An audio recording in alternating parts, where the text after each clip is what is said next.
Hello students, welcome to CKS online classes. This is a free class for all of you. आज मैं इस class में इस video में एक ऐसा बेसिक टॉपिक लेके आया हूँ जो है इंग्लिश अल्फ़ाबेट। ऐसा सामान्य तौर पर देखा जाता है कि गवर्नमेंट स्कूल के बच्चे कक्षा दर कक्षा प्रोन्नति पा लेते हैं, मतलब एक कक्षा से दूसरी कक्षा में चले जाते हैं, लेकिन उन्हें अंग्रेजी की बेसिक जानकारी नहीं होती है। कई जगहों पर शिक्षकों के अभाव के कारण और कई जगह अन्य कारणों से भी। तो इस बेसिक जो एक सीरीज़ में लेकर आया हूँ, इसमें मैं अंग्रेजी की सामान्य जानकारियाँ आपको दूंगा और इससे आप अपनी अंग्रेजी, यदि कोई व्यक्ति अंग्रेजी पढ़ने की शुरुआत कर रहे हैं या उन्हें बेसिक जानकारियाँ नहीं है अंग्रेजी की, तो वो काफ़ी हद तक अंग्रेजी की मूल बातें या बेसिक जानकारियाँ सीख सकेंगे, जिससे कि आगे उनको पढ़ाई में काफ़ी मदद मिलेगा। तो आज का टॉपिक, जैसा कि मैंने पहले ही बताया, जो कि आप स्क्रीन पे देख रहे हैं, इंग्लिश अल्फ़ाबेट है। चलिए शुरू करते हैं आज का वीडियो। तो इंग्लिश अल्फ़ाबेट, सबसे पहले प्रश्न उठता है कि इंग्लिश अल्फ़ाबेट कहते किसे हैं। आपने हिंदी में पढ़ा होगा, वर्णों के समूह को वर्णमाला कहते हैं। तो इन द सेम मैनर अंग्रेजी में भी the group of letters in English is called alphabet. कि अंग्रेजी में भी जो ग्रुप ऑफ लेटर है, यानी ए से जेड तक जो एक समूह बनता है, उसे ही इंग्लिश अल्फ़ाबेट कहते हैं। There are 26 letters in English alphabet. अंग्रेजी वर्णमाला में, अंग्रेजी अल्फ़ाबेट में कुल 26 लेटर्स होते हैं, यानी 26 वर्ण होते हैं। The letters are of 2 types, और वो लेटर दो तरह के होते हैं, इसे दो तरीके से लिखा जाता है। एक है कैपिटल लेटर्स और दूसरा स्मॉल लेटर्स।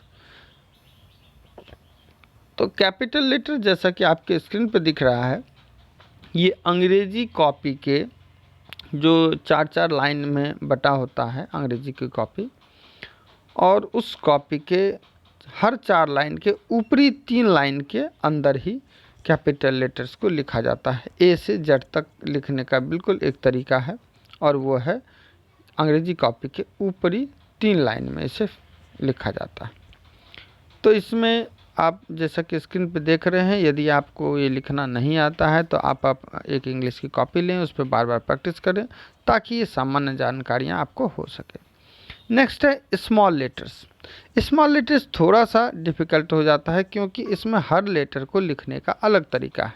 किसी को 2 बीच वाले लाइन में, यानी 2 लाइन में लिखा जाता है, किसी को ऊपर से 3 लाइन में, किसी के चारों लाइन में लिखा जाता है, किसी को नीचे के 3 लाइन में लिखा जाता है। इसलिए आपको इसकी काफ़ी प्रैक्टिस करनी होगी, तब जाके आप इसे लिख सकेंगे। और आपके स्क्रीन पर दिख रहा है ये भी, तो आप इसे बार बार प्रैक्टिस करें और इसे सीखें। चलते हैं आगे। अब आता है काइंड्स ऑफ लेटर्स। अंग्रेजी अल्फ़ाबेट में कितने प्रकार के लेटर्स होते हैं। तो आपने हिंदी यदि पढ़ा होगा तो वहाँ भी 2 प्रकार के, तो यहाँ भी मूल रूप से 2 प्रकार के होते हैं, और वो है वॉवेल और कॉन्सोनेंट। हिंदी में आपने पढ़ा होगा, वॉवेल यानी स्वर वर्ण और कॉन्सोनेंट मतलब व्यंजन वर्ण। अंग्रेजी में बहुत ही संक्षिप्त रूप में रखा गया है इसे।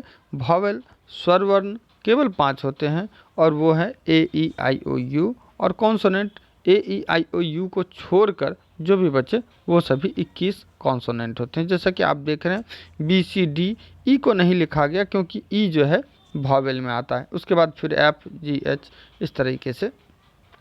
तो आगे बढ़ते हैं, वॉवेल किसे कहते हैं। फिर प्रश्न उठता है, वॉवेल कहते किसे हैं।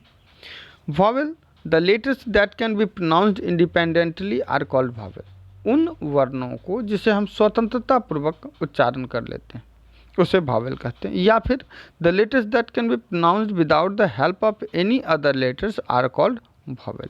ऐसे वर्ण, ऐसे लेटर जिसकी उच्चारण में दूसरे वर्णों की, यानी दूसरे लेटर्स की सहायता न लेनी पड़े, उसे हम वॉवेल कहते हैं, जिसमें कि ए ई आई ओ यू आता है। नेक्स्ट है कॉन्सोनेंट। कॉन्सोनेंट किसे कहते हैं। तो consonant, the letters that can be pronounced with the help of vowels are called consonant. वो वर्ण जिसे वॉवेल की सहायता से उच्चारण किया जाता है, उसे हम कॉन्सोनेंट कहते हैं। जैसे कि आप यदि बी का उच्चारण करें, बी, तो आपको ई साउंड भी सुनाई देता है। इसका मतलब यह है कि बी के उच्चारण में एक वॉवेल की मदद लेनी पड़ती है। फिर सी का उच्चारण करें, यहाँ भी आपको ई साउंड सुनाई देता है, मतलब कि सी के उच्चारण में भी हमें एक वॉवेल की मदद लेनी पड़ती है। इस तरीके से हम देखते हैं कि वॉवेल और कॉन्सोनेंट दो भाग में, दो तरह के ये अंग्रेजी लेटर्स को बांटा गया है। दो प्रकार के अंग्रेजी लेटर्स होते हैं, वॉवेल और कॉन्सोनेंट। और इस वीडियो में मैंने कोशिश किया है कि बेसिक जानकारी कम शब्द में और सीधे तरीके से आसान शब्दों में आपके पास पहुंचाऊं। और मैं कोशिश करता हूं कि वीडियो छोटा से छोटा रखने का, ताकि आपको जो थोड़ी सी समय मिले तो इसमें आप सीख सकें छोटी छोटी बातें। यदि आपको ये वीडियो लाभकारी लगा हो तो आप इसे सब्सक्राइब करें और शेयर करें, ताकि मैं आगे जो इस सीरीज़ में और भी वीडियोस डालने वाला हूँ वो आप तक सीधे पहुँच जाए। आज के लिए बस इतना ही। धन्यवाद।